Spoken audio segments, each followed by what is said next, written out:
Hello everyone, welcome to let's be fluent. तो आज हम स्टार्ट करेंगे एक new series of English grammar on the topic the tense and this is the first lesson. So tenses 3 types के होते हैं, present tense, past tense and future tense. If हम timeline पर देखें तो पास्ट टेंस वो टाइम डिस्क्राइब करता है जो टाइम बीत चुका है, that is yesterday। Present tense describes the current time, वो टाइम जो कि अभी चल रहा है। And future tense describes the future, वो टाइम जो कि आने वाला है, that is tomorrow।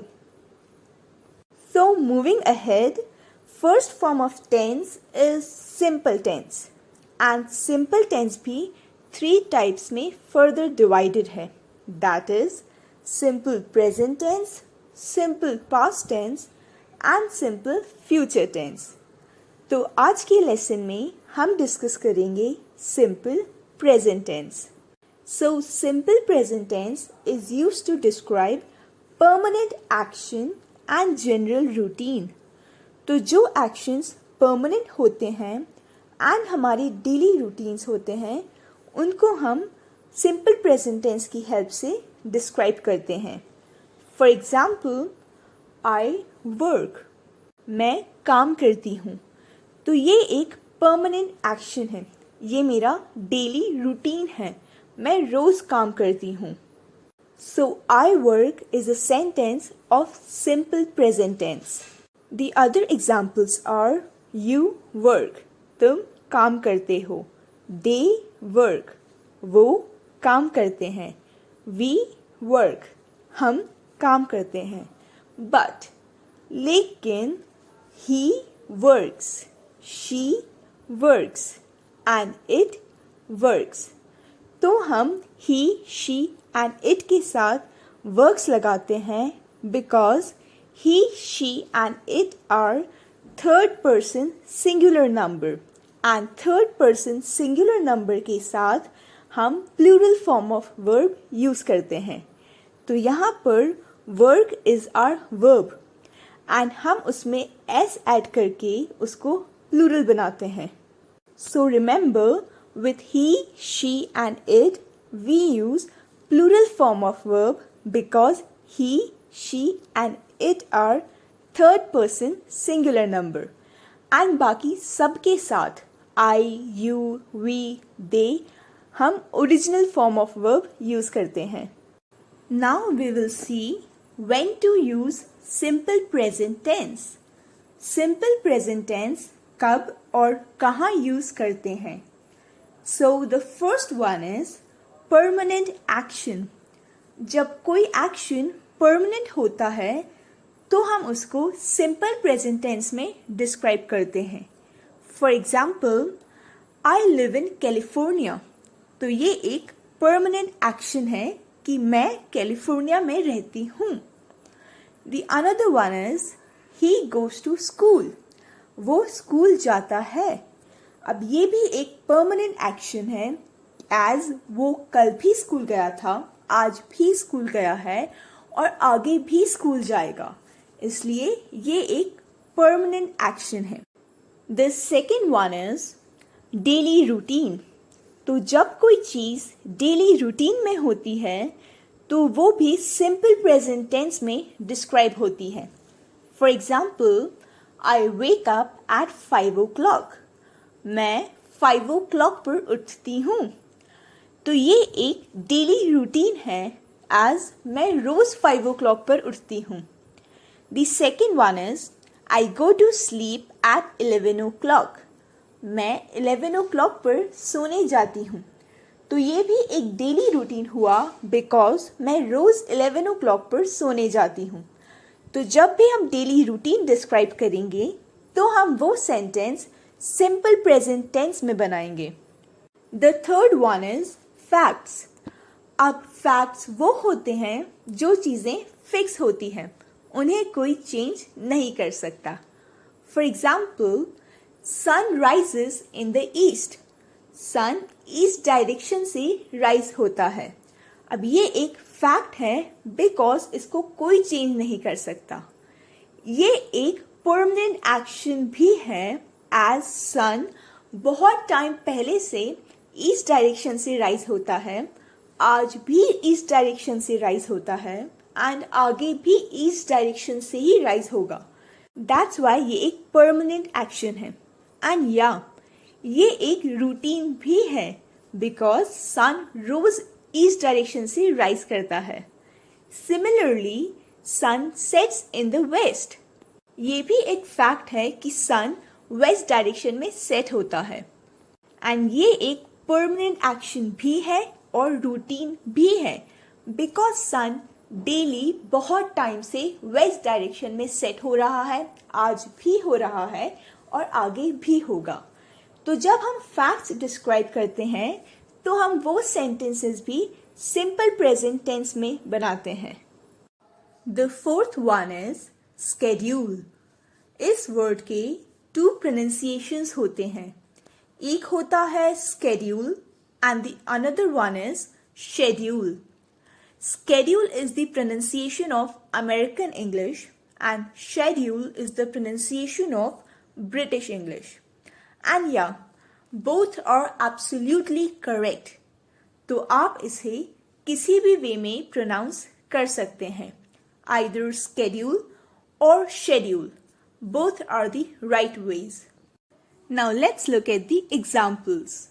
The first one is My swimming class starts at 5 p.m.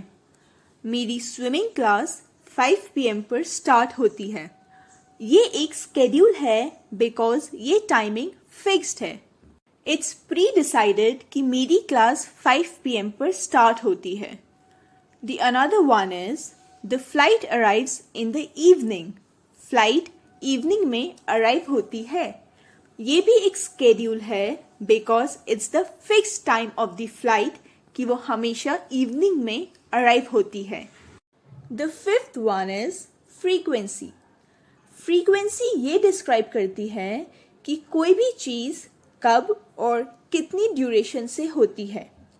The first frequency we are having here is never, मतलब कभी नहीं। जब किसी चीज़ की होने की चांसेस 0% होते हैं तो हम वहाँ पर नेवर यूज़ करते हैं। For example, he never drinks alcohol. वो कभी भी अल्कोहल नहीं पीता। तो यहाँ पर उसके अल्कोहल पीने की चांसेस 0% है, इसलिए हमने यहाँ पर नेवर यूज़ किया एंड ये एक सिंपल प्रेजेंट टेंस का सेंटेंस है। The next frequency is rarely, शायद ही कभी। जब हम बोलते हैं कि शायद ही कभी ऐसा हुआ हो तो हम वहाँ पर rarely यूज़ करते हैं। For example, he rarely plays any game. वो शायद ही कभी कोई गेम खेलता है। The another one is she rarely watches TV. वो शायद ही कभी टीवी देखती है। और ये दोनों सेंटेंसेस सिंपल प्रेजेंट टेंस में हैं। The next frequency is sometimes, कभी कभार। जब कोई चीज़ कभी कभार होती है तो वहाँ पर हम समटाइम्स यूज़ करते हैं। For example, he sometimes goes bye बस। वो कभी कभार बस से जाता है। The second example is She sometimes does gardening. वो कभी कभार गार्डनिंग करती है। The another frequency is often, अक्सर। जब भी कुछ चीज़ अक्सर होती है तो हम वहाँ पर often यूज़ करते हैं। अब इस वर्ड के भी 2 डिफरेंट प्रोनाउंसिएशंस होते हैं। एक होता है often एंड दूसरा होता है often. Often and often. And yeah, both the ways are absolutely correct. तो आप इसे किसी भी वे में प्रोनाउंस कर सकते हैं, often and often. Now let's look at the examples. I often go for a movie on weekends. मैं वीकेंड्स पर अक्सर मूवी देखने जाती हूँ. I often eat salad in dinner. मैं डिनर में अक्सर सैलड खाती हूँ. The last frequency we are having here is always. हमेशा. जब भी कोई चीज़ हमेशा होती है तो हम वहाँ पर always यूज़ करते हैं. For example, I always start my day with coffee. मैं हमेशा अपना डे कॉफ़ी से स्टार्ट करती हूँ. The another example is she always meets me whenever she comes here. वो हमेशा मुझसे मिलती है जब भी वो यहाँ आती है. So remember, with frequencies we use simple present tense. Frequency के sentence simple present tense में होते हैं. Now let's learn how to use simple present tense. Simple present tense को कैसे यूज करते हैं? So first of all, we will see positive sentences. For example, I sing. मैं गाती हूँ. You sing. तुम गाते हो. We sing. हम गाते हैं. They sing. वो गाते हैं. But लेकिन he sings. She sings. हमने पहले भी डिस्कस किया है that he and she are third person singular number and with third person singular number हम plural form of verb use करते हैं. and यहाँ पर हमारा verb sing है तो हम उसमें s ऐड करके उसको plural form में कन्वर्ट करेंगे and then we'll use he sings. वो गाता है. She sings. वो गाती है. Now we'll see negative sentences. तो negative sentence बनाने के लिए हम positive sentence में verb के पहले do not add कर देते हैं. For example, I do not sing. मैं नहीं गाती हूँ. You do not sing. तुम नहीं गाते हो. We do not sing. हम नहीं गाते हैं. They do not sing. वो नहीं गाते हैं. And हम do not को जब क्लब करते हैं तो वो don't बन जाता है. And we can use it as I don't sing. You don't sing. We don't sing. They don't sing. But लेकिन he and she are third person singular number तो हम यहाँ पर do को plural form में convert करते हैं by adding es to it. So it becomes does not. And जब हम helping verb को जो कि do है उसको plural form में convert करते हैं तो जो हमारा original verb है sing उसको हम directly use करते हैं in the original form. उसको हम plural में convert नहीं करेंगे. So it will become he does not sing. वो नहीं गाता है. She does not sing. वो नहीं गाती है. And similarly, जब हम does not को club करेंगे, so it will become doesn't. So our sentence will be like that. He doesn't sing. She doesn't sing. अब हम interrogative sentence देखेंगे. तो interrogative sentences वो sentence होते हैं जो sentence question पूछते हैं. For example, do I sing? क्या मैं गाती हूँ? Do you sing? क्या तुम गाते हो? Do we sing? क्या हम गाते हैं? Do they sing? क्या वो गाते हैं? And similarly, we know that he and she are third person singular number and with third person singular number we use plural form of verb. So here हम do को es add करके plural form में convert करेंगे and sing जो कि हमारा original verb है उसको हम as it is leave कर देंगे. So our sentence will be does he sing? क्या वो गाता है? Does she sing? क्या वो गाती है? Please do remember that in simple present tense हम पॉजिटिव सेंटेंस में he, she and it जो कि थर्ड पर्सन सिंगुलर नंबर होते हैं उनके सेंटेंस में बेस वर्ब को प्लूरल फॉर्म में कन्वर्ट करते हैं. But in negative and interrogative sentences में हम हेल्पिंग वर्ब को प्लूरल फॉर्म में कन्वर्ट करते हैं एंड बेस वर्ब को एज इट इज यूज करते हैं. Now let's look at the spelling changes. Because in simple present tense, third person singular number वाले sentences में हम verb को plural form में change करते हैं जिससे उनकी spellings change होती है.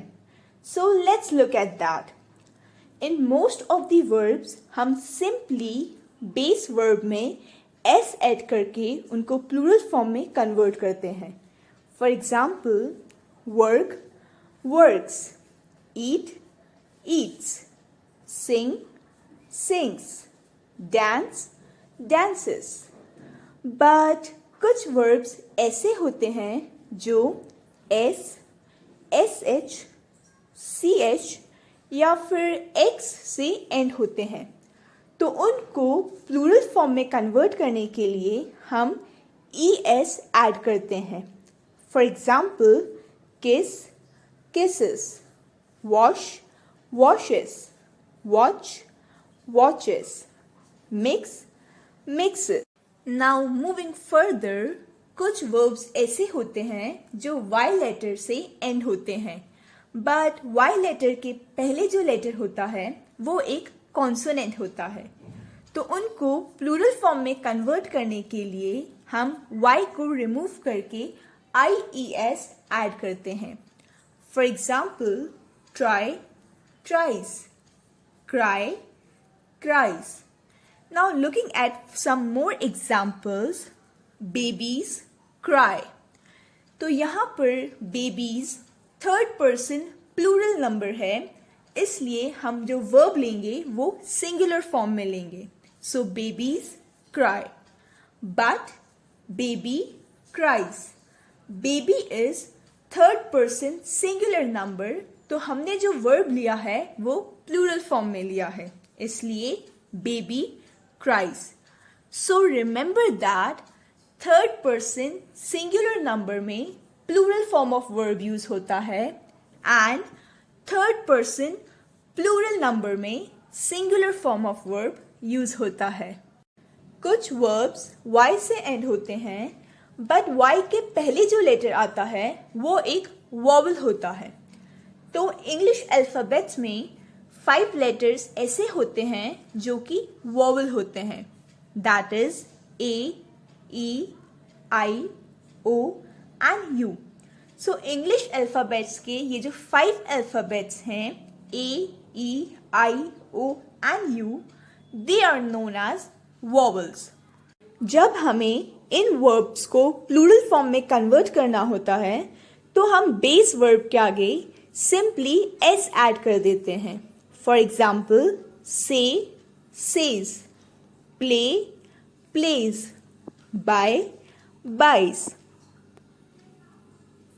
So guys, thank you so much for watching this video. I hope it was really helpful. Please do like, share and subscribe.